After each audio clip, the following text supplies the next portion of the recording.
Right now, I'm on the Port Hawkesbury waterfront. Things have changed quite a bit over the last couple of months with COVID-19 social distancing rules sweeping through. However, that hasn't stopped town officials from continuing to prepare for their yearly budget and doing other things to carry out business in the town while providing services to its residents. To get an update on all of this, I spoke to Port Hawkesbury Mayor Brenda Chisholm-Beaton. Let's go to that interview right now. And we're very pleased to be joined on Telile 24/7 once again by the Mayor of Port Hawkesbury, Brenda Chisholm-Beaton. It's been 2 months into the pandemic and Town Council has had to find a way to work things out. How are you folks doing as you get through all of this, and how are you personally doing? Well, I guess we'll start with the town. The town quickly came together to discuss and write a pandemic plan, and council has gone through the steps to reviewing and approving that pandemic plan. Our senior staff have put together a pandemic committee. They've been meeting Monday through Friday, certainly for the first month and a half, and now they're meeting 2 or 3 days a week. Our council have been getting weekly updates most Mondays, and when we can't meet on Monday, we've been getting updates at either our public meetings or our committee of the whole. So certainly we have done our best to observe and follow the public health mandates that have been coming forward from the province, from Dr. Strang and his team with the province of Nova Scotia and the Premier, of course. And we've certainly been trying to do our best, working with our citizens and working with businesses to do the best that we can during these times of uncertainty and certainly around the pandemic and around health and safety. Well, let me ask you, just as we're talking about this, how do you feel people in Port Hawkesbury have been doing? I mean, obviously, there's been a lot changed, and in just the last couple of weekends, we've seen a little easing of social restrictions. But just in terms of what you've seen in and around the town, how do you feel that residents are doing in terms of following social distancing restrictions and just basically being respectful of each other during these difficult times? Well, certainly considering the fact that this is we've never experienced a pandemic before. This is all new territory, new terrain. I do believe personally that our citizens and our businesses have been tremendous. They have been doing a really great job complying to the public health mandates and doing their best to continue to do the things that need to be done. Our frontline workers have been absolutely tremendous and amazing. I always like to refer to them as heroes without capes. But some of them wear uniforms. Some of them are frontline service workers. Some of them are in healthcare. And some of them are driving trucks to make sure that supplies get to each of our communities. And the list goes on. Our frontline workers have really made the transition a lot easier for citizens and certainly for businesses. And we really appreciate the fact that despite the mandates around isolating and staying the blazes home as much as possible, folks in our town have just had an incredible sense of spirit. Certainly walking around town, walking for exercise has been an activity that has had a lot of uptake around town. And for example, in walking around town, you'll see this beautiful rock art all over town. And it's just an absolute wonderful testament to the fact that as a town, we are faced with a lot of uncertainty, with a lot of restrictions, but it certainly hasn't broken the spirit here in the town of Port Hawkesbury. And it hasn't hurt that in the latest round of easings for social restrictions, there have been some things that have been going on that have really fed into the town's assets. And I think of the idea that trail systems have been opened up, that a lot of public spaces are slowly reopening right now. Can you speak a little bit to that and about the idea that residents around here are enjoying a chance to get out and see some things and see some people that they haven't seen in quite a while? Absolutely. So, with regard, I guess I could comment on some items that have always been open that hasn't changed. Of course, amid the abet some changes with regard to public uh, health mandates and ensuring a physical distance of 6 feet. Our trails have always been open throughout the whole pandemic process. Trailheads at some point, though, the trailheads were closed for parking, but if citizens could walk to trails, they were certainly welcome to use those. And there were some accommodations made on our trails. So many of our trails are on a one-way loop, so that users won't have to backtrack and meet up face to face with other users, so that so folks, hikers are certainly able to follow the loop. And of course, our parks are still closed. Some of the new loosening of restrictions have seen our pump track open for use, and I've driven by a few times, and it's nice to see kids are there using it, and of course, respecting the distancing protocols as well, which is nice to see. Most recently, folks are driving up to the community grounds. They'll also see that tennis will be open for use as of today. I believe our staff are hanging the nets and preparing that for use. And unfortunately, our playground is still closed, as is our all sports court for basketball. And our fields right now are temporarily closed for maintenance. So we're looking at repairing turf and preparing those fields for days that aren't so rainy and muddy. So other than that, it's there. Of course, I feel that as time goes on and as the province begins to prepare for more loosening of restrictions, the town will continue to observe and make those amendments as need be. Well, I'm glad to see that recreation is starting to slowly unfold around town and people are getting the chance to do this.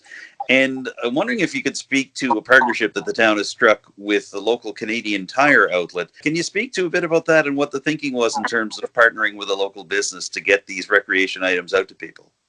Absolutely. I guess I would start by um, I guess sharing my gratitude and appreciation to both Canadian Tire here in town as well as Dora Construction.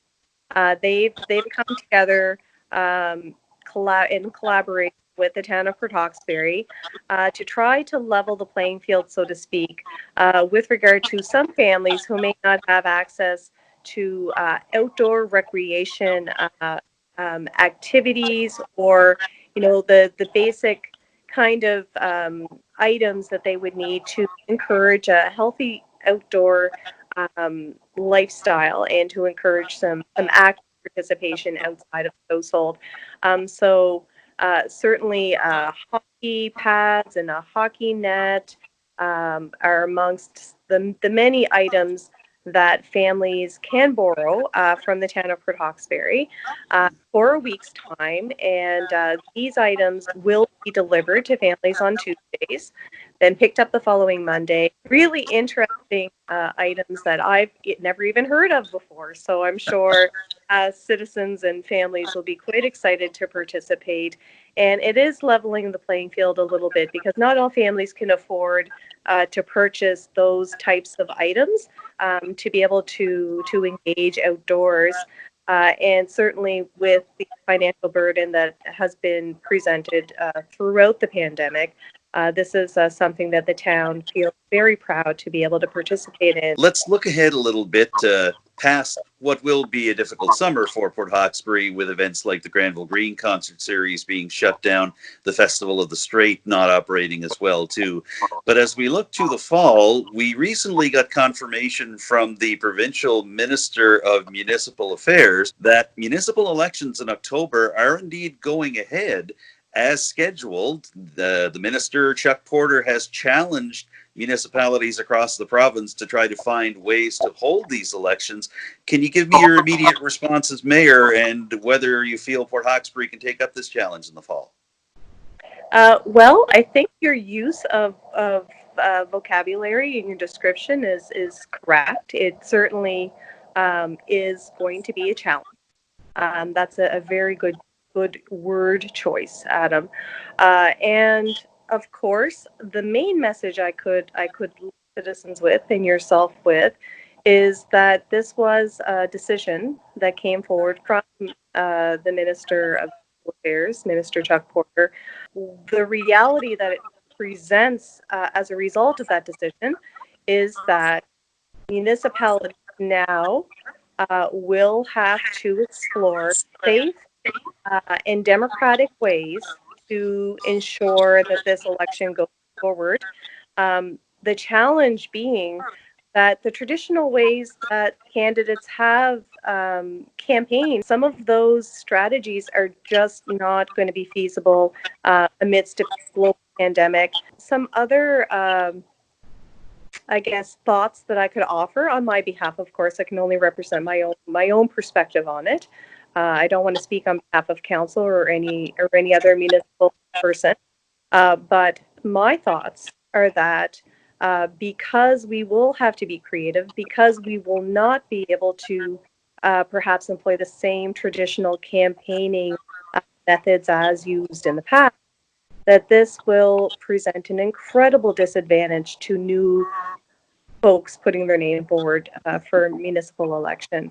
Many citizens will be very cold to the idea of someone showing up and knocking on their door to speak to them in person. So it's certainly it changes the water on the beans altogether, and there's a lot of important conversations that need to take place as a result.